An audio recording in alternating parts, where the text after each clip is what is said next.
What's up YouTube? Welcome to the channel. So in this video we are going to be discussing the subject of how do you plaster over extremely porous walls. Now without a doubt one of the most important things when it comes to plastering is controlling the suction, which most of the time is no problem at all until you get a wall like I've got here behind me, which is extremely porous. So how are we still able to get that good finish even though getting over nightmare walls like this one here today? Well, in this video I'm going to show you how I go about plastering over walls like this to still get a nice finish. Now to start with, the most important thing, as mentioned, is to kill the suction. And in our opinion there is one additive to use which will give the best chance of getting that good result, that nice finish you're after. And that is to use SBR, or styrene butadiene rubber. Now it's often referred to as PVA on steroids, but make no mistake, SBR is nothing like PVA. As the name suggests, this leaves essentially a rubber coating over the wall which helps kill the suction. Now on this wall here you can see in the clip on the screen, this is very porous. Now this is where the old plaster has come loose and it's gone back to the old sand and cement scratch coat. It's extremely rough. Now what I've done here is I've used SBR, any SBR will do. It just happens that I'm using Sika. Now this isn't particularly cheap. I think this bottle is about 25, 26 quid, something like that. Now what I've done off camera is I've actually applied 2 coats of SBR over this wall. So that first coat just kills 90% of the suction, and then applying that second coat over the top once it's pulled in, just to get in any small areas that you've missed. So that is tip number 1. With walls like this, use SBR. Now it might be tempting to think, oh, do you know what, why not use Blue Grit? Blue Grit does the same thing. On walls like this where it is such high suction, even Blue Grit will have little to no effect.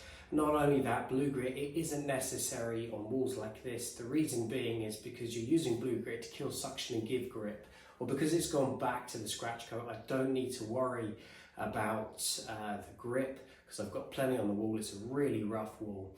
So my main concern is killing that suction best I can. The second thing you're going to want to do is mix up enough plaster for both coats at the same time. The reason being is this is likely to pull in incredibly fast, so I'm not going to have time to clean the bucket out and mix up a new batch. So what I'm going to do is I'm going to mix up the first and the second coat all at the same time. Okay, so we've mixed up our plaster, we're ready to go. Now it might be common sense might think, oh, do you know what, I need to mix this up really wet so I've got loads of time on the plaster, etc. It isn't necessary because these walls are so porous. I know it's going to dry really fast, so I've mixed the plaster up just as I normally would, as if I was plastering over plasterboard or any other substrate. You'll also notice on this wall here as well, it's not ideal but the radiator's been left on. Homeowner wasn't able to take it off, so we've got a plaster around it. But in an ideal world, if you can get those radiators off, that'd be better. But what we're going to do is just going to apply the plaster relatively thick over this scratch coat to try and straighten it out as much as we can. So what I'm going to do is I'm going to start on these scratch coated sections of the wall, like so. It was quite a big hole in the wall there. So I've already applied a little bit of plaster already. Now, some of you at home might be thinking, wouldn't it have been easier to bond out the wall or pry hard wall, etc. Yes, in an ideal world that would have been easier. I didn't realise how poor the condition of the walls were. But that said, multi-finish will be able to get over these walls and still leave it a good finish, as you'll see at the end of the video. So hopefully you can have a bit of confidence in getting over walls this rough using multi-finish if you get caught in a bind and you don't have a backing plaster like hard wall or bonding. So what I'm going to do is I'm going to crack on and apply this plaster to the wall as fast as I can. Just as a little bonus tip as well when it comes to plastering behind the radiators, it's really easy when you're applying plaster to try and nose the trowel down as far as you can and you end up just chucking loads of plaster down the back of the radiator, falls on the skirting line. So this is an easy way of applying plaster as far down as you can without making a mess. What we're going to do is just going to apply a few blobs of plaster like so, nice and thick, like so. You can see I've got a nice thick bead along there, and then we're just going to get our trowel and carefully run it down the back like so. And then what that's done is it's literally applied plaster as far down as the trowel can go.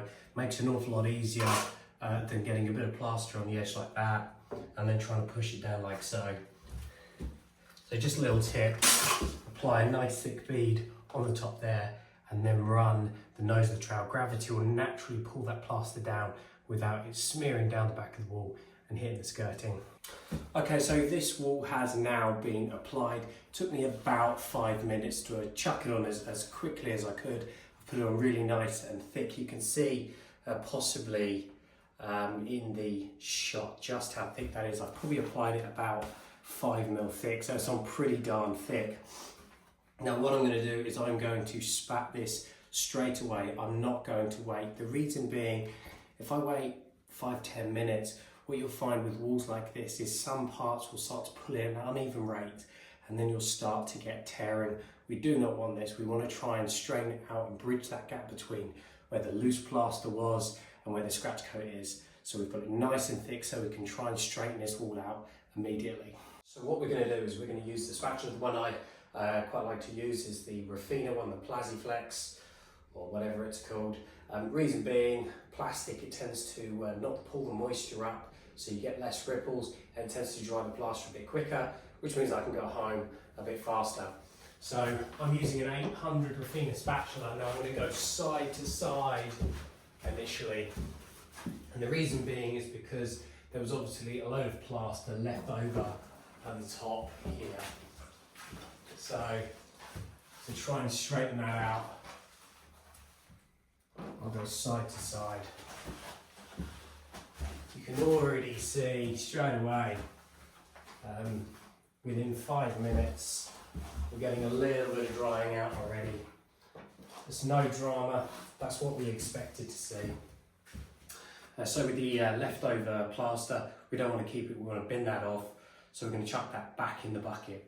Okay, so we've waited about 5 minutes, and if we have a look at the wall now, you can see that it has dried significantly.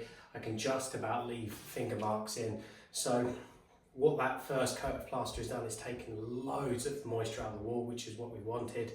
Now what I'm going to do is I'm going to go straight back on it, use that same mix and apply it nice and thick over this first coat. So what we're going to do is we're going to catch up once I've applied that first coat. Okay, so this has had its second coat of plaster. I've applied it really nice and thick just because of how uneven this wall is. And then what I'm going to do is I'm going to run the spatula over the whole wall just to try and start straightening it out. I'm not going to wait, I'm not going to let it pull in, because if it starts pulling in at uneven rates, as we've already said, it's going to start tearing, it's going to look awful. So while it's still wet and the plaster's still moving easily, that's when I want to use the spatula. So because it obviously had existing plaster at the top, I know the top is sticking out a bit further, so I want to make sure that runs straight in line with the rest of the wall. So I'm going to go side to side first.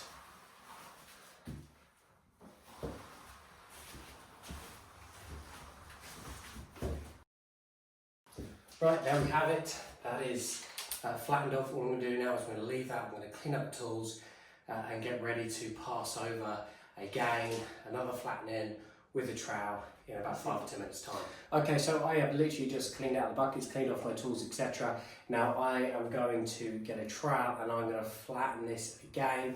Now the trowel I'm going to use is the 18" by 4" carbon steel trowel that we have. What I'm going to do is I'm just going to cut the top of the ceiling line off,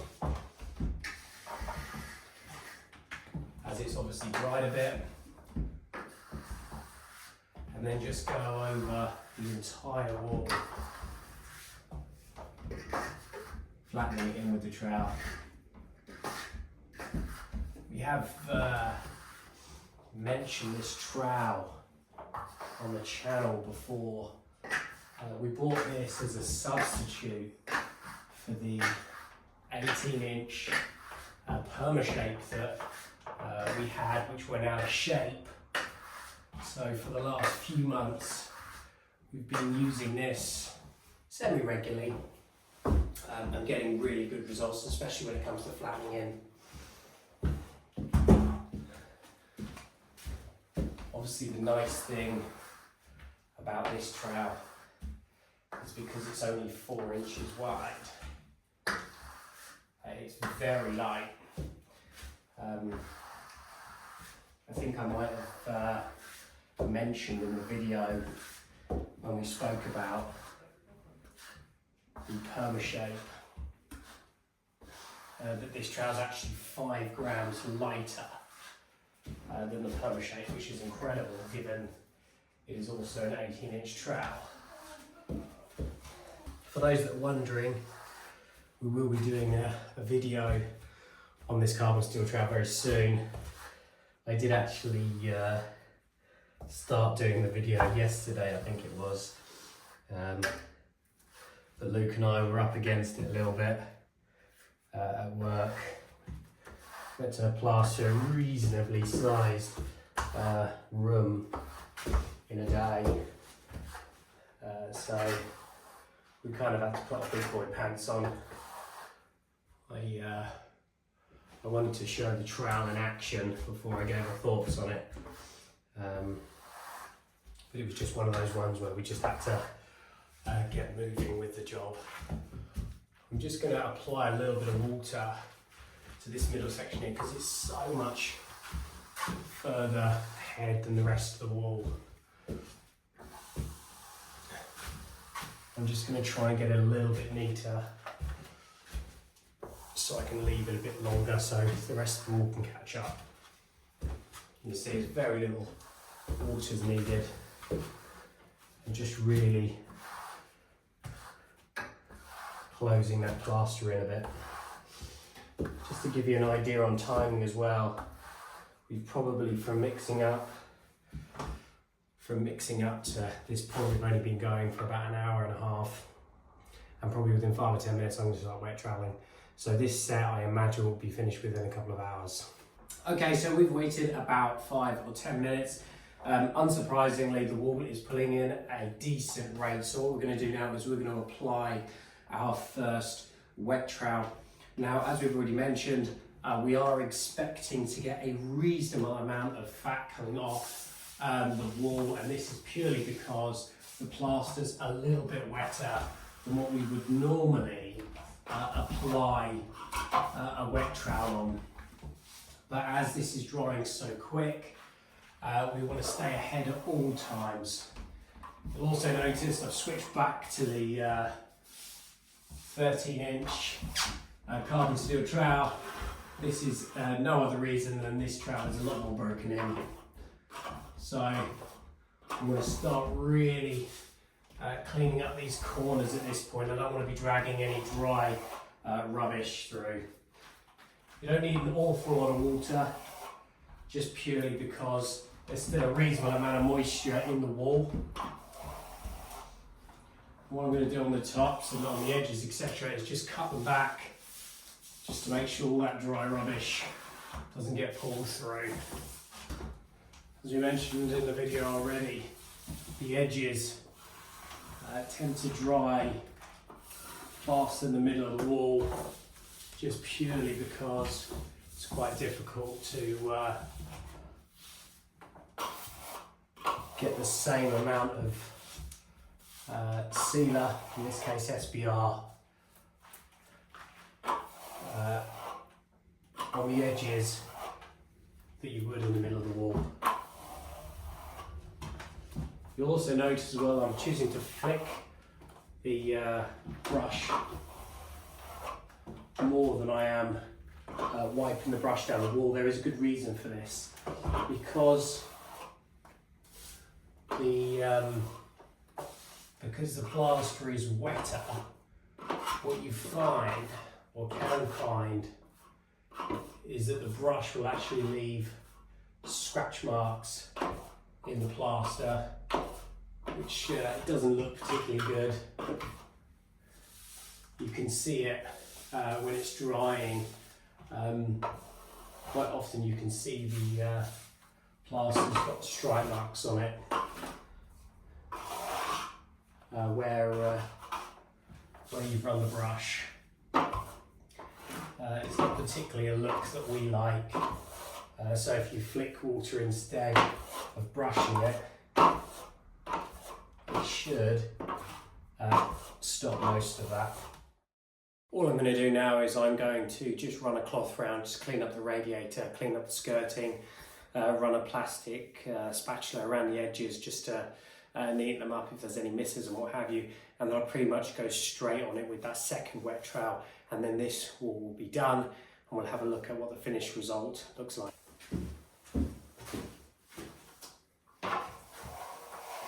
Plenty of pressure on this, I want it nice and flat.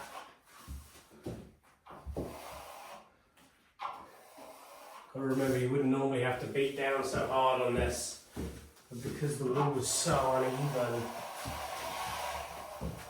I want to try the best I can to get it as flat as possible.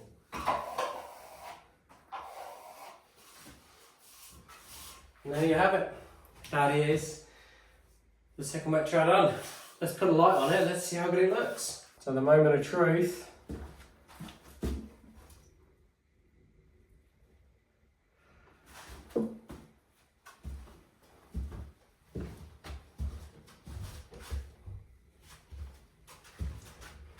Fairly happy with that. Well, there you have it. That is how we go about getting a nice finish over walls which are extremely high suction. I don't know if you remember how rough this wall was beforehand. I'll just put a clip in the video just to remind you how poorly these walls were. In fact, pretty much the whole room is about the same condition. So we'll be applying that same technique that I have shown you all the way around. So really, to summarize, what are the important things to remember? Well, when you've got really high suction walls like this, in our opinion, the best additive to use is SBR, which is styrene, butadiene, rubber. What that does is it gives a rubber coating which covers the entire wall, which makes a massive difference to controlling the suction and making it a lot more manageable. So we would choose SBR over PVA or blue grit or things like that, just because it gives that rubber coating. But if you're in a situation like what I have been, where you're back to that sand and cement scratch coat, I'm not sure how old this house is, but I wouldn't be surprised if this sand and cement was maybe 40 or 50 years old. So it's very, very dry. So therefore 2 coats of SBR makes a massive difference. The other thing to remember as well is that I mixed up the first and the second coat at the same time, knowing that this was going to pull in really fast. Also, I applied the plaster as quickly as I could and then flattened it immediately. I didn't wait for it to pull in. The reason being, if it pulls in at uneven rates across the wall, which is really common, it makes it very difficult to flatten properly. And what you find is on the dry sections, it actually starts creating lumps. So flatten it immediately, even if it appears too wet. The other thing which wasn't mentioned at the start of the video was that you'll notice I only did this one wall and a tiny little ceiling which is behind the camera. And I think I maybe mixed up maybe a bag and a half, something like that. Obviously I can put an awful lot more in. In fact, the first day I put the ceiling on and this entire left wall, which is 2 alcoves and a chimney breast, and that was quite comfortable, and that was about 3 and a bit bags. So obviously 1.5 bag set for 2 coats is not a lot. But because of that high suction, because of it going quickly, I wanted to make sure that it was manageable. So with walls like this, it's far better to be able to do lots of little sets in a day. So this is only a couple of hours. So I could have done 3 of these walls like this in a day rather than trying to put on massive sets. So reduce your set size. The other thing as well to worth mentioning is that I was early on every single stage. So when it came to the first coat, then flattening, it was early. Second coat, so I allowed it to pull in quite a bit, applied that second coat, flattened it immediately. Obviously you'll notice that on my set, I put the plaster on really thick just because of how uneven that wall was. I need to straighten it out. Now in an ideal world, you could have applied bonding or hardwall.